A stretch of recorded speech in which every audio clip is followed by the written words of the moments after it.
ओझा जो सर हैं, उनको भी पता चलना चाहिए कि उनको और भी क्या चीज़ अपडेट करने की ज़रूरत है या कुछ भी अपडेट करने की ज़रूरत नहीं है। उनको भी मुझे नहीं लगता है कि इन्हें कोई दिक्कत होगी अपनी समीक्षा या अपने ऊपर किसी तरह की प्रतिक्रिया सुनने से। तो चलें आइए सुनते हैं ये क्या पढ़ा रहे हैं क्लास में। कब? नहीं वो सब छोड़ो कब? नहीं ब्राह्मणों ने दलितों को बहुत सताया है। कब? नहीं सताया है। अरे तो भैया हमको बता दो, हम भी तो जाने कब सताया है? यहाँ पे ओझा सर जो हैं वो बता रहे हैं कि लोग कहते हैं कि दलितों को सताया गया है। तो मैं पूछ रहा हूँ कि भैया कब सताया गया है? ये बार-बार ये बोल रहे हैं कब सताया गया? कैसे सताया गया है? ओझा सर इतने क्वालिफ़ाइड व्यक्ति हैं और वो ये कह रहे हैं बच्चों से कि भई दलितों को सताया गया है तो कब सताया गया है भई? कब सताया गया है? ये पूछ रहे हैं। अब सुनें आगे सुनें ज़रा इनकी बातों को। ये सुनना जानना बहुत ज़रूरी है। नहीं ब्राह्मणों ने दलितों को बहुत सताया है। कब? नहीं सताया है। अरे तो भैया हमको बता दो, हम भी तो जाने कब सताया है? मैं बताऊँगा, अभी मैं आपको बताऊँगा कब सताया गया है, कैसे सताया गया है, कहाँ सताया गया है। पहले सुन लीजिए इनकी बात को। नहीं वो दलित अगर वो पढ़ लेता था रामायण तो उसके कान में खौलता हुआ शीशा डाल देते थे। अच्छा, कब? हाँ, तो सुन लिया आप लोगों ने? ये बोल रहे हैं कि रामायण पढ़ लेता था तो खौलता हुआ शीशा डाल दिया जाता था। ये बोल रहे हैं कब? अब बताइए ये इतने एजुकेटेड व्यक्ति हैं, इन्होंने अपने धर्म ग्रंथ नहीं पढ़े हैं। ये उल्टे उन लोगों से पूछ रहे हैं जिन लोगों को कभी पढ़ने ही नहीं दिया गया। मतलब भारत में जो शूद्र वर्ग है, जो हम लोग हैं, हम लोगों को कभी पढ़ने नहीं दिया गया, हमारे पूर्वजों को कभी पढ़ने नहीं दिया गया, तो हम इनको अब बताएँ? भैया आप अपने धर्म ग्रंथ में लिखे हो ये सारी बातें, आपको नहीं पता है? तो ओझा जी जो हैं आपने यहाँ पे देखा होगा कि किस तरह से दूसरों से ही क्वेश्चन कर रहे हैं, आगे सुनिए। नहीं वो सब छोड़ो कब? अरे हमको भी बताओ, हम भी तो जाने। हम बताएँगे आपको। ओझा सर हम बताएँगे आपको। अगर आपने नहीं पढ़ा है, आपने अपने धर्म ग्रंथ को नहीं पढ़ा है, चूँकि ये ब्राह्मण समुदाय से आते हैं, ओझा जो सरनेम है फ़िलहाल में जो कैप्चर किया गया है ब्राह्मणिकल सिस्टम के द्वारा, तो ये सरनेम ब्राह्मणवादी में ही आते हैं। अब ये पूछ रहे हैं कि भैया कब सताया गया है? कब ये शीशा पिघलाने की बात कब आई थी? तो मैं बताऊँगा आपको, हाँ? बताऊँगा अभी। हाँ, क्या बहुत अच्छा सवाल किया तुमने, बहुत बढ़िया। घोड़ी पे क्यों बैठने नहीं देते? अम्बेडकर को मना कर पाए? हाँ, अब देखें एक बच्चे जो हैं वहाँ पे जो स्टूडेंट हैं उन लोगों ने ये भी क्वेश्चन उठा दिया वहाँ पे कि भई घोड़ी पर चढ़ने के लिए मना करते हैं आप लोग। तो ये बोल रहे हैं कि अम्बेडकर को रोक पाए? तुलना देखिए, क्या बाबा साहब को जब बैठकर बचपन में जा रहे थे तो उनको धक्के मार के नहीं गिरा दिया था? इन्होंने पढ़ा नहीं है? जो उनकी बुक है, वीज़ा करके बुक है, वो पढ़ा नहीं है क्या इन्होंने, ओझा जी ने? बाबा साहब की किताबें इन्होंने नहीं पढ़ी है? बताएँ ये बोल रहे हैं कि कब बाबा साहब को रोक पाएँ? अरे बाबा साहब को तो स्कूल में घुसने नहीं देते थे। बाबा साहब स्कूल गेट से बाहर बैठ के पढ़ाई करते थे। भीतर नहीं घुसने देते थे कभी स्कूल में, पानी नहीं पीने देते थे। पढ़ के जब विदेश से आ गए, तो चपरासी जो है उनको पानी देने से इनकार करता था। ये बोल रहे हैं कि कब? कब रोक पाएँ? अरे भैया आपने तो बाबा साहब इतनी ज़्यादा एजुकेशन लेके आए थे, आप लोगों ने तो उनको रूम नहीं दिया रहने के लिए। एक पारसियों के सराय में गए थे ठहरने के लिए और फिर से लोगों को पता चल गया तो वो सब भी आके उनको वहाँ से बाहर निकाल दिए। चेक कर रहे थे, उनका जनेऊ चेक कर रहे थे कि जनेऊ पहने हो कि नहीं पहने हो। पारसी खुद ही जनेऊ पहनते हैं, जनेऊ टाइप का वो भी टाँगते हैं। तो ये देखें ये पूछ रहे हैं कब? इनको पता नहीं है कि बाबा साहब के साथ इतनी ज़्यादा डिस्क्रिमिनेशन हुई और आज घोड़ी पर चढ़ने से रोका जा रहा है और ये तुलना कर रहे हैं बाबा साहब की कि उनको क्यों नहीं रोका गया? अरे तो भैया रोक कौन रहा है? आप ही लोग तो रोक रहे हो। एक शूद्र जो है, एक एससी-एसटी व्यक्ति जो है, वो दूसरे एससी-एसटी व्यक्ति को थोड़े जा रहा है रोकने के लिए। रोक आप रहे हो, आप पूछ रहे हो दूसरों से। सोचिए ये लेवल है हमारे यहाँ जो एजुकेशन के जो एजुकेशन पढ़ा रहे हैं लोग, उनकी ये लेवल है कि वो पूछ रहे हैं बच्चों से भैया क्यों? और ऐसा क्यों इनके माइंड में इस तरह के सवाल आते हैं? सवाल ये है कि इनके माइंड में इस तरह के सवाल क्यों आते हैं? दरअसल इन्होंने कभी भी फ़ील नहीं किया है। ब्रह्मानिकल सिस्टम ने कभी भी वो दर्द महसूस ही नहीं किया है कि एक अछूत होने का दर्द क्या होता है, एक अल्पसंख्यक होने का दर्द क्या होता है। अल्पसंख्यक तो इनका छोड़ ही दीजिए क्योंकि इनका हर जगह कब्ज़ा है पूरी तरह से। तो बाकी के जो अल्पसंख्यक हैं उन पर ये क्या करते आए हैं ये तो सब लोगों को आजकल दिख ही रहा है। तो इन्होंने कभी फ़ील नहीं किया है और इनको क्या लग रहा है कि जैसे ये लोग लाइफ़स्टाइल में रहते हैं वैसे पूरी दुनिया ही लाइफ़स्टाइल वही जी रही है। इनके मन में ये चल रहा है कि जैसे ये लोग जीते हैं अच्छे से जन्म लिए, दूबे-चौबे ओझा, दीक्षित-विक्षित शिक्षित बन गए, पढ़ाई-लिखाई किए, घर में सिल्वर स्पून में जन्मे ही हैं, एजुकेशन हो गया, फिर एजुकेशन होने के बाद से जॉब लेने जाएँगे, तो कहीं न कहीं चाचा-ताऊ, फूआ-फूफा कुछ न कुछ तो होंगे ही होंगे, कोई न कोई होगा ही, फ़ोन जाएगा, रेफ़रेंस जाएगी कि मेरा बेटा का इंटरव्यू है, इंटरव्यू में तुरंत सेलेक्ट हो जाएँगे। क्योंकि अभी भी 51% सीट जो है जनरल की ही होती है, संख्या इनकी 3% है और 85% देश के जो लोग हैं, उनके लिए कितना है 49.5 अब तो वो भी नहीं है। वो भी रिज़र्वेशन हटा दिया जाता है, ओबीसी का तो कहीं-कहीं हटा ही दिया जाता है और ओबीसी का तो बहुत पहले भी नहीं था। तो भाई साहब ये आपको नहीं पता है क्या? चीज़ें इनको नहीं पता है? सब चीज़ इनको पता है लेकिन इनका चक्कर क्या है कि ये दूसरों पर ये दिखाने की कोशिश करते हैं कि भई कुछ भी गड़बड़ नहीं है, सब चीज़ अच्छा ही अच्छा है और ये गलती तुम लोगों में है। दरअसल ये एक भारत में एक टेंडेंसी चली है कि जो पीड़ित वर्ग है, उसी को दिखा दो कि सारी फ़ॉल्ट तुम में है। ये भी यहाँ पे यही कार्ड खेल रहे हैं। ये क्या कह रहे हैं कि बाबा साहब को तो नहीं दिक्कत हुआ, तुम लोगों को दिक्कत हो रहा तो गलती तुम में है। इनमें कोई गलती नहीं है। आप इंटरव्यू में जाएँगे, ये सिलेक्शन नहीं करेंगे। एक ब्राह्मण का बच्चा होगा, उसका आसानी से सिलेक्शन हो जाएगा। ये जब अपने बच्ची के लिए जब दूल्हा खोजेंगे, तो अपने ब्राह्मण में खोजेंगे। ऑफ़ कोर्स नौकरी भी उसी को देंगे। एससी, एसटी को क्यों देंगे? इनको फ़ायदा क्या है? एससी, एसटी, ओबीसी को इंटरव्यू में ये क्यों सेलेक्ट करेंगे? सिलेक्टर तो यही हैं। आज़ादी के बाद से सब पूरा का पूरा इनका कब्ज़ा है। तो ये नहीं सिलेक्शन करेंगे क्योंकि वो एक तो धार्मिक के अनुसार इनको नीचे रखना है एससी, एसटी, ओबीसी को और दूसरा कारण कि इनके जो रिश्ते वग़ैरह होते हैं, वो ब्राह्मण ही चाहिए होता है। रिश्ते बनाने के लिए। तो हमेशा ये ब्राह्मणों को ही आगे बढ़ाते हैं। बाबा साहब ने पॉइंट पकड़ी थी कि भई भारत में जो शादी-विवाह होता है, रोटी-बेटी संबंध, ये ब्राह्मणिकल सिस्टम ब्राह्मण में करता है, तो इसीलिए ब्राह्मण-ब्राह्मण खेलता है। दूसरे को आगे नहीं प्रमोट करता है।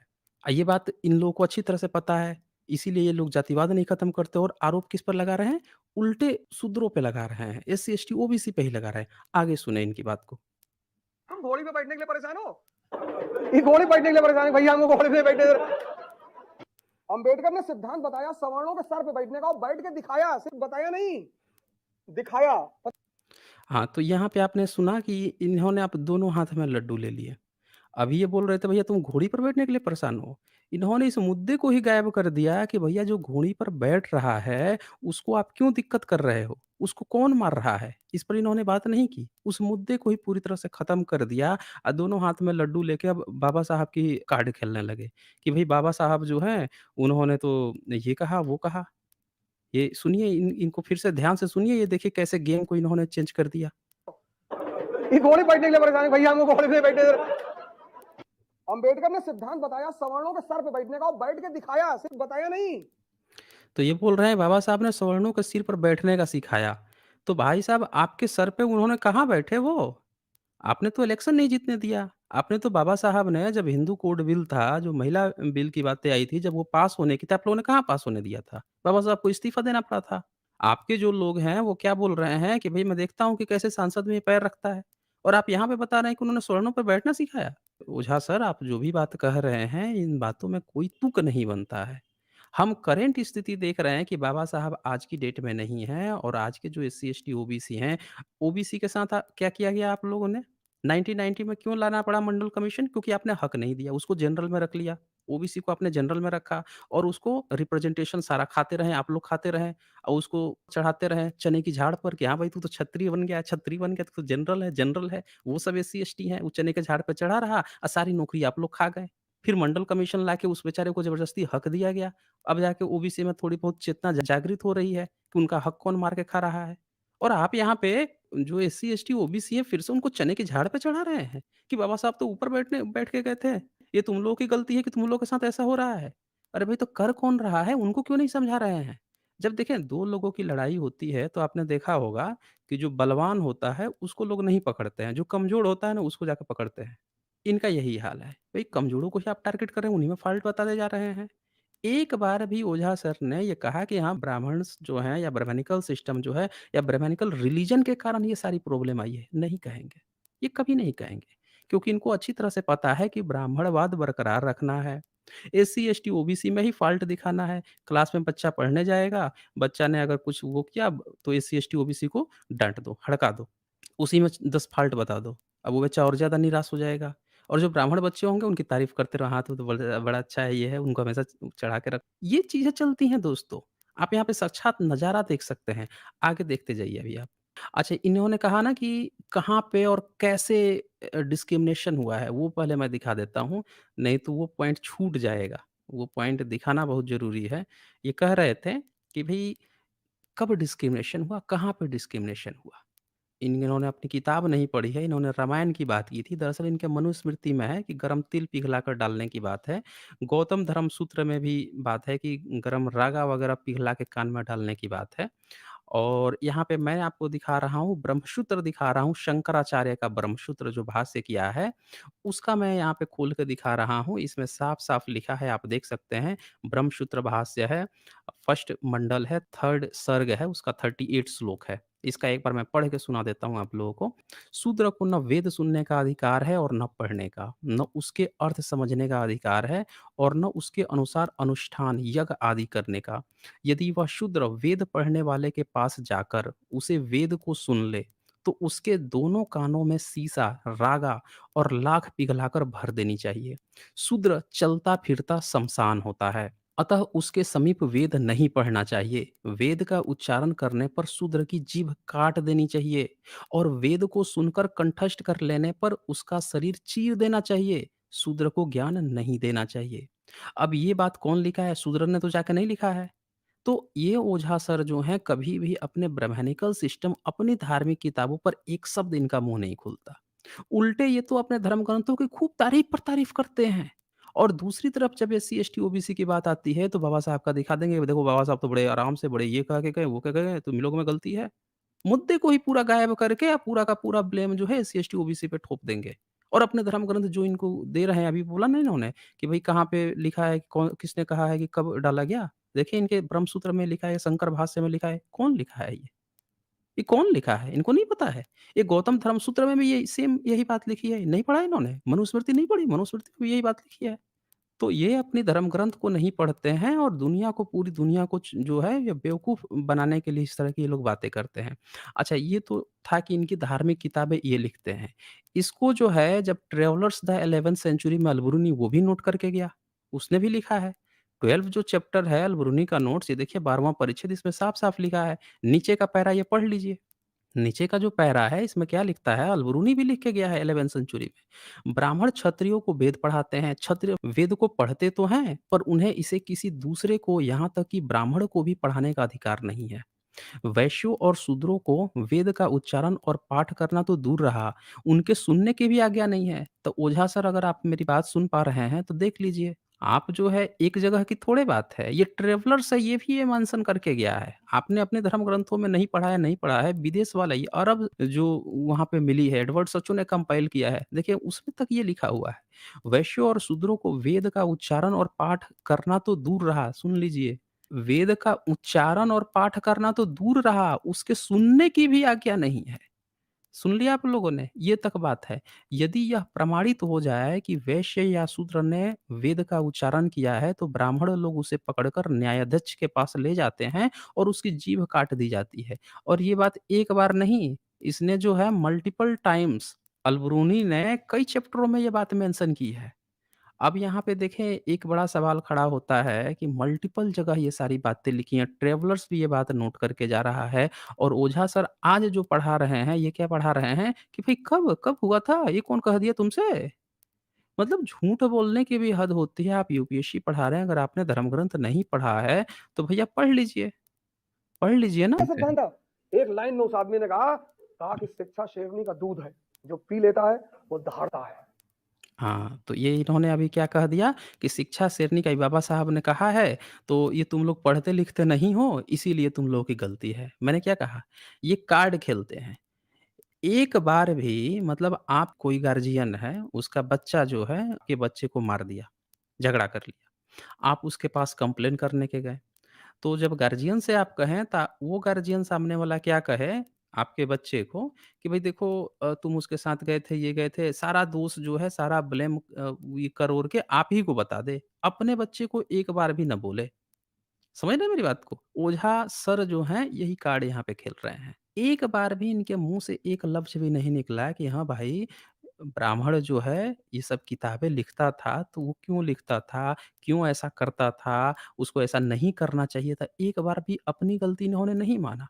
उल्टे बाबा साहब का कोट अरे भाई बाबा साहब को आपने नहीं पढ़ने दिया, पढ़ लिए तो उन्हीं का उदाहरण देके अब दूसरे को फिर लगेगा ना गाने। ये प्रोफ़ेसर लोग जब पढ़ाते हैं, ये लोग जब तैयारी कराते हैं, यहाँ पे जितने बच्चे जो पढ़ रहे होंगे, सोचिए वो बच्चे जब जाएँगे, जॉब में जाएँगे, जब मार्केट में आएँगे वो बच्चे, उनकी भी सोच वही बन रही होगी। आज आप लोग जो सोच रहे हो कि भई आप लोग जाते हो थाने में तो आपकी रिपोर्ट नहीं दर्ज होती है, आप वहाँ पे जाते हो तो कोई सुनता नहीं है, इसीलिए नहीं सुनता है क्योंकि इन्हीं जगहों से पढ़ के ऐसे ही बच्चे वहाँ बैठते हैं इनके मन में पहले से ही ये चीज़ क्रिएट हुई होती है कि सारी गलती किसकी है? एससी, एसटी, ओबीसी की है। ये अपनी गलती कभी नहीं मानते। ये भी ओझा सर भी यही चीज़ यहाँ पे सिखा रहे हैं बच्चों को कि सारी गलती जो है एससी, एसटी, ओबीसी की है कि ये पढ़ते नहीं है, ये नहीं करते, उन्हें ये द्रोणाचार्य की बात नहीं कर रहे हैं कि द्रोणाचार्य ये पढ़ भी लेंगे तो नौकरी नहीं देगा। आगे सुनिए अभी मैं और क्लियरफाई करता हूँ इनकी बात को। तुम घोड़े के पीछे भागे जा रहे थे। देखें, फिर से मज़ाक उड़ाया इन्होंने कि घोड़े के पीछे भागे रहे हो। ये नहीं कह रहे हैं कि क्यों हो रहा है ऐसा? इस प्रॉब्लम को कैसे सॉल्व किया जाए? इसकी नहीं बात कर रहे हैं, मज़ाक उड़ा रहे हैं उस बच्चे का। और सुनें। हाँ, तो ये कौन दलित हैं जिन्होंने शिक्षा को ग्रहण नहीं किया? सुना आपने? एक बच्चे ने कह दिया कि सर फिर भी तो घोड़ी पर तो चढ़ने से रोका तो जा रहा है। तो क्या कर रहे हैं? ये वो दलित हैं जिन्होंने शिक्षा नहीं ग्रहण किया है इसीलिए उनको घोड़ी चढ़ने पर रोका जा रहा है। मतलब इस सेंटेंस को आप कितने अच्छे से आप समझेंगे, ये जस्टिफाई कर रहे हैं। ये पच ले रहे हैं उन लोगों का, उन तथाकथित सो कॉल्ड जो सवर्ण है, सो कॉल्ड जो अपने को अपर कास्ट मानते हैं, जो शोषक जो वर्ग है उसका ये पच ले रहे हैं कि हाँ, वो कर रहे हैं। उनका कर रहे हैं जो नहीं पढ़े-लिखे हैं। तो भाई मैं पूछता हूँ कि एक भी ब्राह्मण जो नहीं पढ़ा-लिखा है, क्या उसको घोड़ी चढ़ने से रोक दिया गया? एक भी जो तथाकथित जो क्षत्रिय है, वैश्य है, क्या वो अगर नहीं पढ़ा-लिखा है तो उसको घोड़ी चढ़ने से रोक दिया गया? ये जो ऑफ़र है ओझा सर का, ये सिर्फ़ एससी, एसटी, ओबीसी पर लागू होता है। अच्छा ये बात झूठ बोल रहे हैं कि जो सिर्फ़ अनपढ़ होते हैं, पढ़े-लिखे नहीं हैं, उनको ही घोड़ी चढ़ने से रोका जाता है। ये क्या जाके घर-घर में चेक करके आते हैं कि कौन नहीं पढ़ा-लिखा है? ये कौन-सी क्राइटेरिया है? हम डेमोक्रेटिक कंट्री में रह रहे हैं तो? हम जब डेमोक्रेटिक कंट्री में तो ये कौन-सा क्राइटेरिया है? और ओझा सर जैसा पढ़ा-लिखा व्यक्ति जब इस तरह की बातें करता है, तो हम साफ-साफ हमें अनुमान लगता है, साफ-साफ ऐसा पता चलता है कि भारत के जो सो कॉल्ड जो सवर्ण लोग हैं, ये तो ख़ैर ब्राह्मण हैं, ये ब्राह्मण व लोग हैं। इनके माइंड में अभी भी जनेऊ जो है, कंधे पर भी है, दिमाग में भी है। कंधा वाला तो उतार भी दें एक बार, दिमाग वाला नहीं उतर रहा है इनके। ये समझ रहे हैं मेरी बात को? दिखाता हूँ, एक सैंपल दिखा देता हूँ। इनका ये स्टेटमेंट कैसे गलत है, कैसे ये झूठा और मिथ्या बातें बता रहे थे पब्लिक को। इनको अपडेट होना चाहिए था क्योंकि कोई भी जातिवाद या कास्टिज़्म जो है, वो एजुकेशन देख के नहीं किया जा रहा है क्योंकि एजुकेशन तो ये कभी दिए ही नहीं थे। एजुकेशन तो पहले भी नहीं थे दिए थे ये और डिस्क्रिमिनेशन एजुकेशन को देख के नहीं किया जाता है। ये देखें ये अभी एक खबर है, इस खबर में जो दूल्हा है ये आईपीएस है। आता है एससी-एसटी वर्ग से लेकिन ये जो दूल्हा है ये आईपीएस है और इस आईपीएस की जब शादी हुई सोचिए आईपीएस पोस्ट पे है। आईपीएस पोस्ट आप समझ रहे हैं ना? और पुलिस का अधिकारी पोस्ट होता है और आईपीएस जो है, वो दूल्हा की जब शादी हो रही है, तो पूरा जो छावनी बना दिया गया था उस जगह को, चप्पे-चप्पे पे पुलिस प्रशासन खड़े हो गए थे कि कहीं आईपीएस को भी ये जो सो कॉल्ड ओझा जी और उनके जो गैंग के लोग हैं, यानी जो अपने को सो कॉल्ड सवर्ण और सो कॉल्ड अपर कास्ट लोग कहते हैं, ये लोग कहीं आके अब विरोध ना करने लगे कि भाई तू कैसे जो है घोड़ी पे चढ़ गया। बताएँ। अब ये बताइए ओझा सर जो हैं ये नहीं जानते हैं कि तैयारी करा रहे हैं यूपीएससी का उनको नहीं पता है कि ये आईपीएस ऑफ़िसर है, ये पढ़ा-लिखा व्यक्ति है, इससे भी इसको भी ऊपर भी अटैक कर सकते हैं। ये पूरा पुलिस प्रशासन मैं एक बार पढ़ के सुना देता हूँ आप लोगों को क्या लिखा है। आईपीएस दूल्हे की बिंदौरी की दौरान छावनी बना गाँव, चप्पे-चप्पे पर पुलिस और प्रशासन के लोग जाने क्या है पूरा मामला। अब पूरा मामला क्या है ये भी जान लीजिए। आईपीएस अफ़सर घोड़ी पर चढ़ के जा रहा है शादी करने, तब पूरा पुलिस से सिक्योरिटी लेनी पड़ रही है, देखें, राजस्थान की घटना है। मैं आईपीएस सुनील कुमार धनवंता की शादी मैरिज में घोड़ी पर बैठाने के लिए राजस्थान पुलिस लगानी पड़ी। भारी पुलिस और प्रशासन की टीम की मौजूदगी में सूरजपुरा में विंदौरी निकाली गई। दलित के घोड़ी पर बैठकर शादी की रस्म करने की वजह से पुलिस टीम पूरी गाँव में तैनात थी। बिंदौरी के दौरान गाँव में हर तरफ पुलिस का पहरा नज़र आया। राजस्थान में भले ही 4 दलित कैबिनेट मंत्री बनाने की बात सरकार कर रही हो, लेकिन गाँव में दलितों की क्या स्थिति है, इसकी तस्वीर जयपुर जिले के शाहपुरा के पास भगलपुरा जईसहपुरा गाँव में साफ देखने को मिली। सूरजपुरा गाँव में पहले दलित दूल्हों की बिंदौरी के दौरान कई अप्रिय घटनाएँ हो चुकी हैं। इसीलिए भले ही दूल्हा पुलिस अधिकारी हो, उसकी बारात पुलिस सुरक्षा के बीच ही निकाली गई। तो आप यहाँ पे देख पा रहे हैं कि ये आईपीएस ऑफ़िसर होने के बावजूद भी पुलिस सुरक्षा देनी पड़ी, क्योंकि वहाँ पे कोई सुरक्षित नहीं है और एजुकेशन देख के ये लोग विरोध नहीं करते हैं। एजुकेशन देख के होते कौन हैं ये विरोध करने वाले, एजुकेशन देख के या नॉन एजुकेशन देख के? सवाल तो ये है ना। तो ओझा जी, आपकी जो स्टेटमेंट था, ये देखें कैसे सबसे गलत अच्छे हैं कैसे गलत था।